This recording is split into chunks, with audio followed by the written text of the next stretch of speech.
人情還人情，數目要分明。外國買嘢計錢 check 匯率，分拆帳單夾錢，外遊帳簿幫你輕鬆搞掂。外幣好管家，旅遊好夥伴，快啲下載，帶埋 Jumbo 瘋狂旅行啦！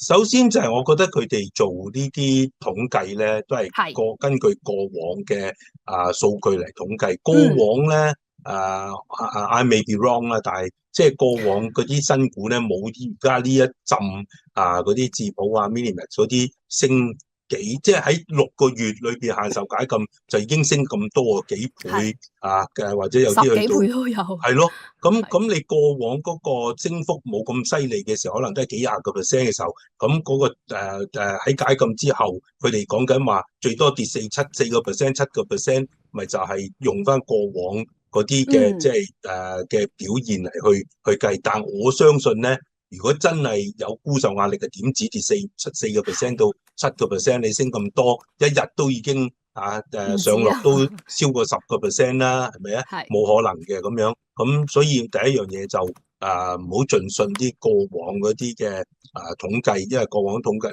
佢唔係佢有咩誤導嘅嘢，過往嘅升幅嗰啲嘅情況唔一樣，情況唔一樣，升幅冇而家咁厲害。好啦，第二咧就係話如果你有貨嘅穩陣計嘅，咁我覺得頭先又係講錢係賺唔盡嘅，咁即係鎖定個利潤，以防萬一，唔怕一萬，最怕萬一真係一旦解禁個沽壓出嚟嘅時候，咁你到時走避不及，你就賺少咗。尤其是如果你高位去追嘅時候咧，分分鐘咧就高位坐貨咁啊，仲危險。咁所以咧就應該開始減或者撤退。所以呢排我覺得咧嗱，你話都係仲係個市場炒緊半新股，乜嘢都好難炒啊，炒唔起。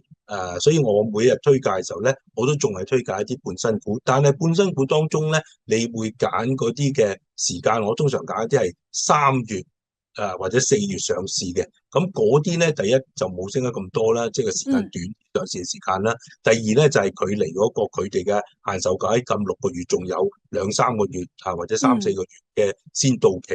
咁嗰個危險性咪又降低咯，係咪？咁所以即係呢排咁多新股上市，新股上咗之後就變咗半新股，所以咧半新股嘅選擇多好多嘅，唔使一定要揀嗰啲就嚟限售解禁好似計時炸彈咁樣，佢可能爆可能爆，但係嗰個機會有喺度嘅時候，有一個咁嘅風險嘅時候，我哋都係應該要避險咯，即係你。可以選咁多半新股，咪揀啲3-4月上嗰啲就會好啲咯。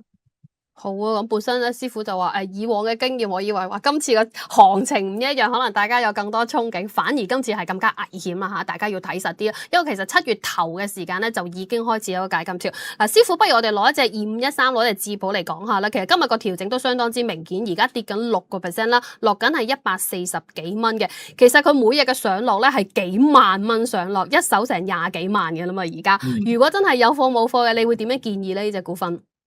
有貨冇貨嗱，有冇貨就當然而家開始尤其是佢琴日出現咗一個好長嘅上影線。上一次咧，你幫我睇一睇啊！上一次出現好似類似琴日一個咁長嘅上影線呢啲叫射擊之星嘅係幾時咧？冇乜幾時有咁長我都有啊，5月29號嗰日咯。哦，但係嗰日係陰燭，琴日係陽燭，好在就。但係嗰個形態上都係一個上影線好長，即係由高位俾人哋沽翻落嚟啊嘛。咁嗰次5月29號出現完咗嗰個射擊之星嗰個上影線咁長之後，你睇跌到199由1993蚊咧就調整翻落去1001蚊，係啊，跌咗900幾蚊嘅嗰下，即係出現咗一個咁嘅形態之後，跟住就調整。所以琴日出現咁嘅形態咧。前事不忘後事之師起碼你有啲戒心先啦。冇貨嘅如果佢好似上次咁出現咗一個咁嘅長嘅上影線，代表嗰個回吐壓力大增嘅時候，你走去接貨，你咪會危險咯。我另外一樣嘢就係覺得大家可能因為我講得保守，叫你唔好買，跟住咧錯過咗原來升嘅，睇佢跌佢唔跌，反而升嘅賺唔到。咁我覺得咧寧願賺少一鋪好過寧願錯過好過買錯咯。即係你唔買你唔使輸錢係賺唔到啫，但係你買錯咗，哇！佢好似上次咁樣由1900跌到1000蚊，如果真係嚟緊有一個咁嘅幅度嘅調整嘅話咧，咁你都幾難捱嘅。咁有貨在手嘅就又係睇翻你咩價買嘅去定個止賺，或者索性咧，如果你認為琴日都出現咗一個轉向嘅信號啦，個上影線咁長，起碼沽一半1/3或者一半嚟鎖 lock in 咗個利潤先咯。